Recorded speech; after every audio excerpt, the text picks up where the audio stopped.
Nah, jadi sebelum memulai pembelajaran, Ibu pengen satu dari kalian itu memimpin doa.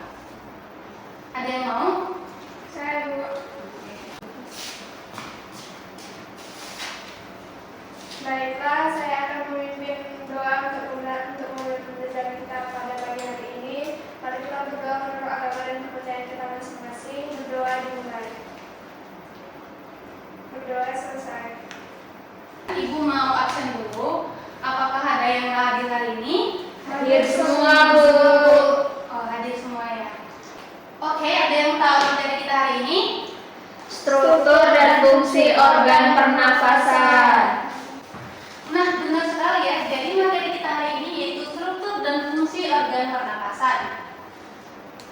Nah, jadi di depan ini ada gambar yang menggambarkan apa itu pernapasan. Nah, ini pengen nih salah satu dari kalian memberikan pengertian pernapasan dari gambar yang ada di depan ini. Ada yang bisa? Stella, silakan.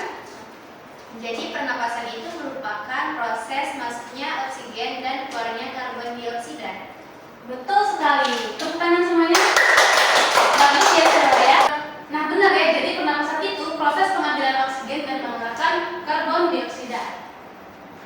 Nah, Ibu mau nanya nih. Jadi kalian itu bernapas sadar atau enggak sih? Enggak, Bu. Nah, iya, kebanyakan orang nggak sadar karena memang itu dilakukan setiap waktu gitu selama kita hidup. Nah, jadi kalau kita hitung dalam 1 menit itu kita itu bernapas sekitar 12 sampai 18 kali. Yang artinya dalam 1 hari itu kita itu akan bernapas sebanyak 17.280 kali dalam sehari. Wow. Nah, jadi pernapasan itu kita itu nggak langsung bernapas itu. Nah, tentunya melalui proses-proses. Nah, proses tersebut itu dibantu dengan organ-organ tubuh kita. Apa saja sih organ-organ tubuh ketika bernapas? Nah, jadi organ pernapasan yang digunakan untuk bernapas itu ada yang namanya rongga hidung, laring, faring, trakea, bronkus, bronkiolus, alveolus, dan paru-paru. Kalian bisa lihat di gambar ini letak-letak letak-letak organ pernapasan. Nah, inilah yang bekerja ketika kita bernapas. Yang pertama yaitu rongga hidung. Nah, jadi rongga hidung ini merupakan tempat masuknya udara yang kita hirup dari hidung. Nah, apa saja sih yang terdapat dalam rongga hidung? Nah, dalam rongga hidung ini terdapat tulang hidung, selaput saraf pembau atau olfaktori, selaput saraf ke otak, silia saraf pembau, dan lendir. Nah, jadi Tuhan itu hebat sekali teman-teman. Jadi kalau dalam hidup ini tidak ada yang namanya silia dan lendir, ketika kita menghirup udara itu tuh akan mentah-mentah masuk ke situ. Dan apabila itu masuk ke tubuh kita, itu tuh akan mengganggu tubuh kita atau kita akan mengalami penyakit gitu karena semua tuh masuk ke dalam tubuh. Nah, jadi di dalam rongga hidung ini terdapat yang namanya lendir dan silia. Nah, lendir dan silia ini berfungsi untuk menyaring benda-benda asing yang tidak digunakan dalam tubuh kita sehingga tidak semuanya itu masuk ke dalam tubuh kita ketika kita bernapas. Nah, di dalam rongga hidung ini juga terdapat yang namanya olfaktori. Olfaktori inilah yang berfungsi untuk mengenali bau. Oleh sebab itu kita dapat mencium bau durian, bau mangga. Oke, selanjutnya terdapat faring. Nah, bisa dilihat di gambar ini ya.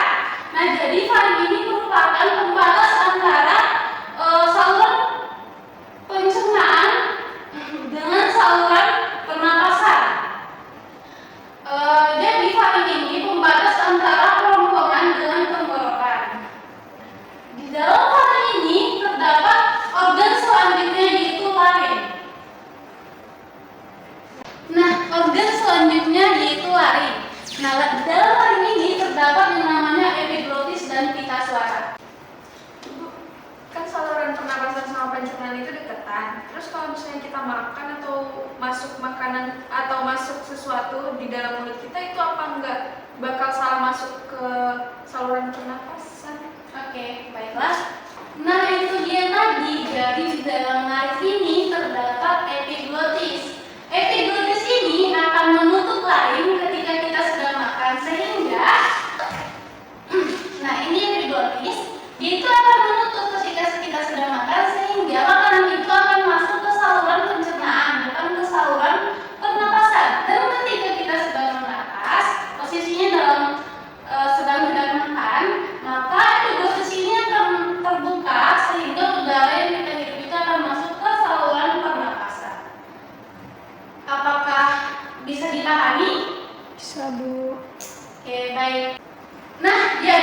dalam laring ini terdapat yang namanya tulang rawan tiroid. Namun tulang rawan tiroid ini itu lebih menonjol dalam laki-laki.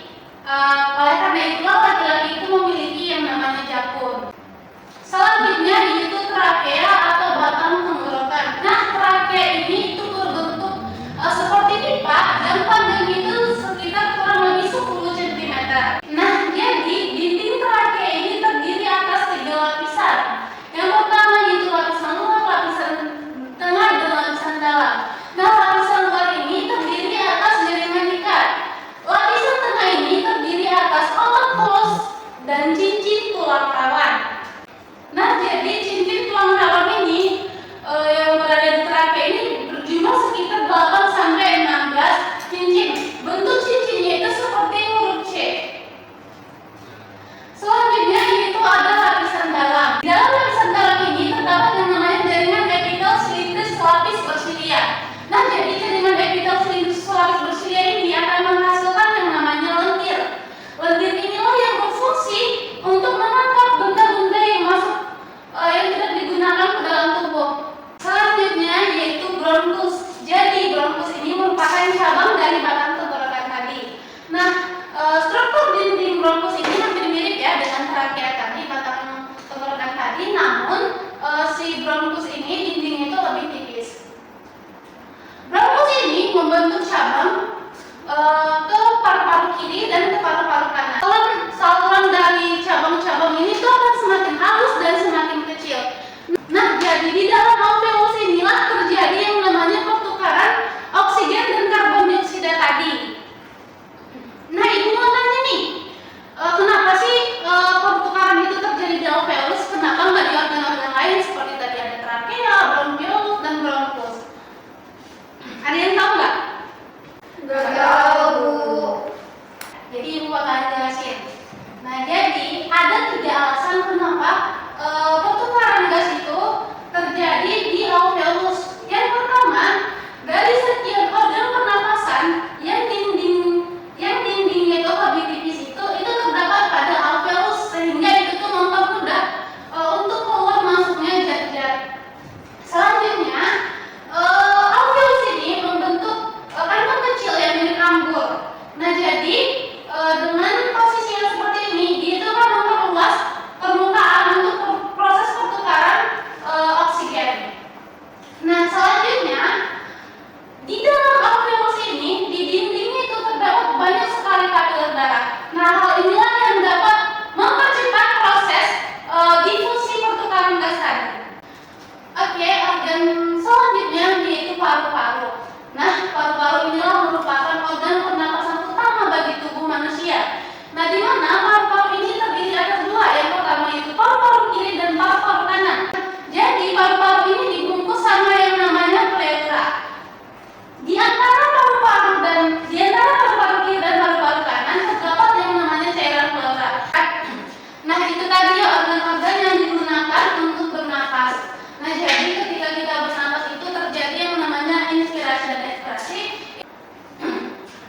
Dan yang gimana hal tersebut? Apabila mengalami kerusakan dan apabila semakin fatal, maka itulah yang menyebabkan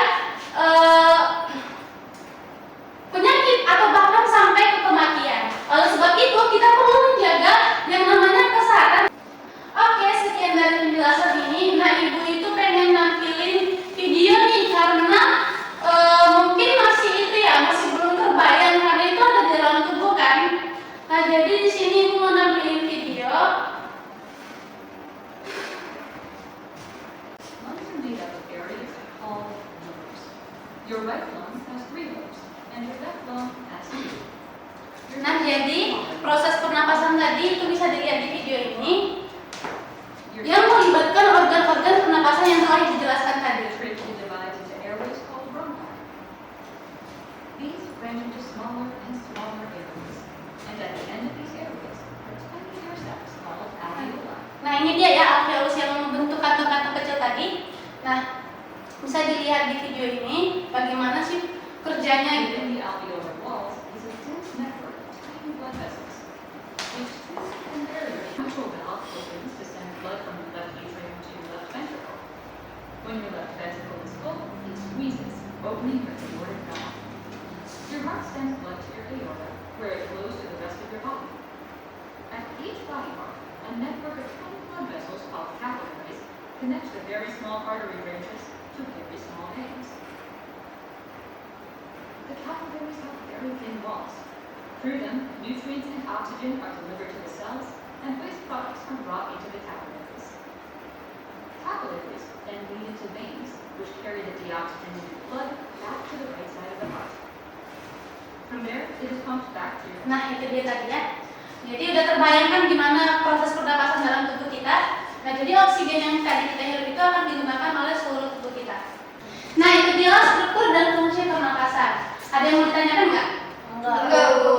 Nah, karena nggak ada yang mau ditanyakan, itu artinya kalian sudah paham semua. Jadi ibu ingin menguji seberapa jauh sih kemampuan kalian setelah ibu menjelaskan tadi. Nah, jadi di sini ibu telah menyediakan 10 pertanyaan yang tentunya ini tuh berkaitan dengan materi yang tadi. Nah, di sini ibu akan tulis secara acak ya. Nah, karena semuanya udah pada paham, di sini ada pertanyaan. Kalian bisa baca ya. Pernapasan dapat dilakukan dengan cara pernapasan dada dan pernapasan perut. Apa sih yang menjadi perbedaan antara pernapasan dada dan pernapasan perut? Ada yang mau jawab nggak? Saya, Bu, kalau pernapasan dada tadi itu menggunakan tulang rusuk. Kalau misalnya pernapasan perut ini menggunakan diafragma. Ayo mau pilih yang nomor berapa? Nomor 4, Bu. Pernapasan dapat mengalami gangguan apabila terdapat yang namanya gangguan pada organ pernapasan. Nah, sebutkan contoh-contoh dari penyakit akibat adanya gangguan dari organ pernapasan. Tadi Ayu udah milih ya. Jadi ibu pengen Ayu milih salah satu teman Ayu yang bisa menjawab. Ayu mau pilih siapa? Stella. Stella. Contohnya seperti penyakit asma, bronkitis, flu, batuk. Sudah, Bu, itu aja. Ada yang mau nambahin? Bu, izin nambahin. Ya, Juni? Ada kanker sama emfisema. Ya, benar sekali. Tepuk tangan semuanya. Nah, karena tadi Stella duluan ya, ibu pengen Stella memilih nomor yang ada di depan. Nomor 7, Bu. Nah, jadi soal nomor 7 ini bertanya nih, apa saja organ-organ yang bekerja ketika bernapas. Nah, Stella pilih salah satu teman Stella untuk menjawab pertanyaan di depan. Dewi, Bu. Dewi? Ya, Dewi bisa jawab? Ya, Bu, jadi jawabannya itu dimulai dari rongga hidung, kemudian laring, faring, bronchiolus, kemudian alveolus, kemudian paru-paru. Ya, benar sekali. Nah, itu sudah tepat ya, namun masih ada yang kurang. Ada yang bisa nambahin nggak?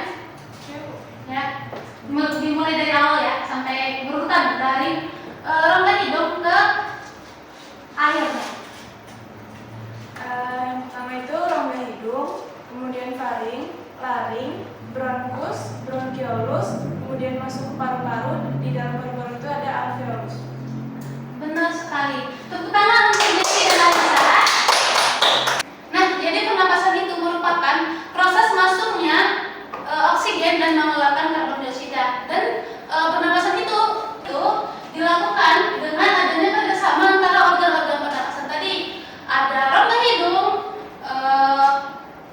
faring, trakea, bronkus, bronkiolus, dan paru-paru. Dan di dalam paru-paru ini terdapat alveolus. Nah, baiklah, selesai sudah materi kita hari ini. Ibu berterima kasih atas kerjasamanya. Sebelum itu, Ibu pengen salah satu dari kalian memimpin doa, karena tadi kita sudah memulai dengan doa. Ada baiknya kita mengakhiri dengan doa.